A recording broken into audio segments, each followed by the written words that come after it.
balik lagi sama aku Nandian Ayu Nuryastuti dari Real English. Kali ini kita masih dalam sesi Q&A mengenai LPDP. Semoga kalian nggak bosan dengan aku. Karena di sesi sebelumnya kita juga membahas LPDP tapi tentang interview. Tapi kali ini kita akan membahas mengenai LOE dan essay.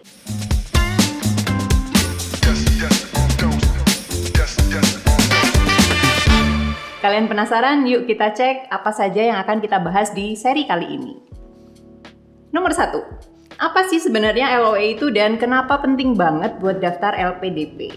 Oke, kalau secara bahasa Indonesia menurutku LOE adalah surat penerimaan. Jadi surat ini diterbitkan oleh universitas di mana kalian mendaftar untuk kuliah di universitas tersebut. Nah, kalau ditanya seberapa penting, maka jawabannya adalah penting banget. Gitu. Jadi misalnya kalian sudah lolos dari sekian tahapan atau seleksi LPDP dan kalian dinyatakan lolos, maka untuk lanjut ke step berikutnya kalian membutuhkan LOE. Kalau kalian nggak punya LOE, maka kalian nggak bisa untuk lanjut ke step berikutnya. Otomatis kalian tidak bisa menjadi awardee LPDP yang sah. Gitu.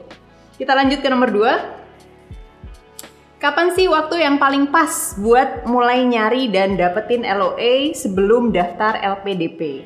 Oke, menurutku waktu yang paling pas adalah menyesuaikan dengan universitas dan jurusan yang akan kalian tuju. Jadi jangan lupa untuk terus mengupdate, untuk terus membuka website kampus yang kalian tuju, khususnya jurusan yang akan kalian ambil. Jadi nanti kalian kalau sudah tahu timeline dari universitas dan jurusan tersebut, kalian harus segera mempersiapkan diri untuk segera mendaftar, menyiapkan dokumen.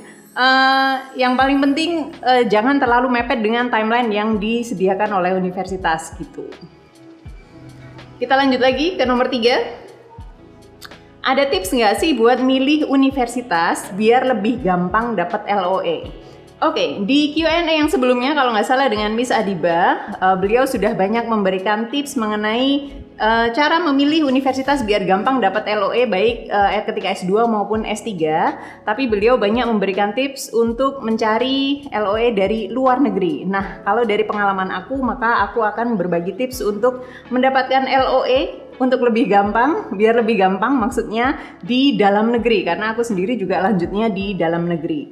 Nah, kalau Miss Adiba memberikan tips bahwa kita harus banyak mencari universitas, harus banyak mencari supervisor yang bisa mendampingi atau membimbing penelitian kita, maka kalau di dalam negeri sendiri, kayaknya kurang lebih hampir semua perguruan tinggi negeri di dalam negeri itu punya syarat yang sama. Maka yang pertama harus kalian lakukan adalah jangan lupa untuk ngecek apakah perguruan tinggi negeri yang kalian tuju itu ada di dalam daftar perguruan tinggi negeri tujuan LPDP. Jadi pastikan dulu ada dalam list tersebut, baru kalian berani melangkah ke yang selanjutnya.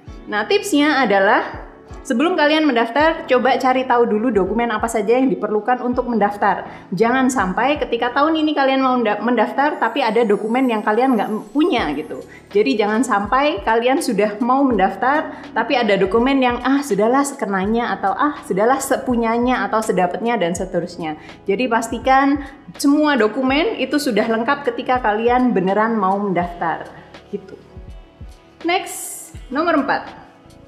Biasanya info apa aja yang perlu ada di LOE buat daftar LPDP? Oke, kalau di dalam negeri sendiri, berdasarkan pengalaman aku juga, LOE yang aku dapatkan itu isinya cukup sederhana, jadi cukup ada nama, kemudian ada nomor pendaftaran karena kita belum resmi menjadi mahasiswa di universitas tersebut, kemudian ada masa berlaku LOE tersebut. Jadi masa berlaku LOE di dalam negeri itu rata-rata adalah 1 tahun. Jadi di situ akan tertera dengan jelas, misalnya nih LOE atau surat penerimaan ini berlaku mulai dari semester gasal tahun 2022-2023 sampai dengan semester gasal tahun akademik 2023 sampai 2024 gitu. Jadi masa berlaku LOE itu penting banget untuk diperhatikan. Next, nomor 5. Gimana caranya biar peluang kita lebih besar buat dapat LOE dari kampus-kampus top? Oke, ini kayaknya punya jawaban yang mirip dengan pertanyaan nomor 3 tadi. Jadi untuk memperbesar peluang kita dapat LOE dari kampus-kampus tujuan kalian, itu pastinya adalah menyiapkan dokumen selengkap mungkin dan sebaik mungkin. Jangan sampai ketika waktunya sudah mepet tapi ada dokumen yang kalian masih cari sana sini, atau kalian masih perlu nge-scan banyak hal, perlu menyiapkan banyak hal, atau mungkin ada dokumen yang terselip, ada yang hilang, dan seterusnya. Jadi pastikan kalian tidak terlalu mepet dengan tenggat waktu yang disediakan oleh universitas. Oke, next. Nomor 6. Struktur dan format apa yang bikin esai LPDP kita kelihatan keren dan menarik? Oke. Yang pertama, sebelum kita membahas struktur dan format, yang perlu kalian mungkin highlight adalah mungkin selama ini kalian mencoba mencari contoh esai di Google. Terus kalian nggak banyak nemu, justru contoh esai yang muncul adalah mungkin esai sebagai bentuk tugas kuliah seseorang gitu. Nah, kalau kalian merasa kesulitan mencari contoh esai, mungkin kata kuncinya silahkan diganti dengan kata motivation letter. Karena menurutku esai yang disyaratkan oleh LPDP itu sama dengan motivation letter. Kalau kita ngomongin struktur dan format, sejauh ini kayaknya LPDP tidak menentukan atau tidak membuat syarat khusus apa saja yang harus kita tulis. Tapi kalau kalian pengen belajar pengalaman dari aku, maka apa yang aku tuliskan dalam essay atau motivation letter itu kurang lebih ada 2 halaman. Di awal pasti kita harus memperkenalkan diri terlebih dahulu, misalnya nama kita siapa, background pendidikan kita apa, kemudian pekerjaan kita saat ini apa, atau sebelumnya kita pernah bekerja di mana, itu silakan ditulis dalam 1 paragraf yang singkat aja. Kemudian berikutnya adalah ceritakan mengapa kalian tertarik atau kalian pengen banget jadi awardee LPDP nih gitu. Jadi pastikan alasan-alasan yang kalian tuliskan itu adalah alasan yang make sense, yang masuk akal. Kalau perlu yang akademis gitu. Apakah cukup sampai situ? Enggak gitu. Jadi setelah memberikan alasan kenapa sih aku pengen jadi awardee LPDP, jangan lupa kalian tuliskan juga kontribusi atau rencana jangka panjang kalian itu apa untuk Indonesia. Nah, biasanya ketika kita mau ngomongin atau mau nulis tentang rencana jangka panjang atau komitmen kita itu, kalau aku pribadi, aku kaitkan dengan rencana proposal disertasi gitu. Jadi akan nyambung dari awal kita ngomongin background pendidikan kita apa, kemudian apa yang sudah kita lakukan sejauh ini, alasan mengapa kita pengen jadi awardee LPDP, dan rencana penelitian, entah itu tesis atau disertasi kita itu seperti apa, itu akan nyambung. Gitu kurang lebih. Kita ke nomor 7. Tema atau topik apa yang biasanya diminta untuk dibahas di esai LPDP? Ini mirip juga dengan nomor 6 tadi. LPDP sepertinya tidak pernah memberikan syarat khusus topik yang ingin dibahas, tapi kalau aku boleh menyarankan ketika kalian ingin menuliskan sesuatu dalam essay atau motivation letter tersebut, kaitkan dengan bidang keilmuan yang kalian dalami. Jadi misalnya S1 kalian ngambil jurusan hukum, maka nanti S2 penelitiannya, kontribusinya juga silahkan dikaitkan dengan bidang keilmuan hukum. Kemudian ada satu tips lagi mungkin ya kaitannya dengan essay ini atau motivation letter adalah cobalah cari masalah-masalah yang terjadi di Indonesia, masalah yang terbaru ya, jangan yang udah lama banget.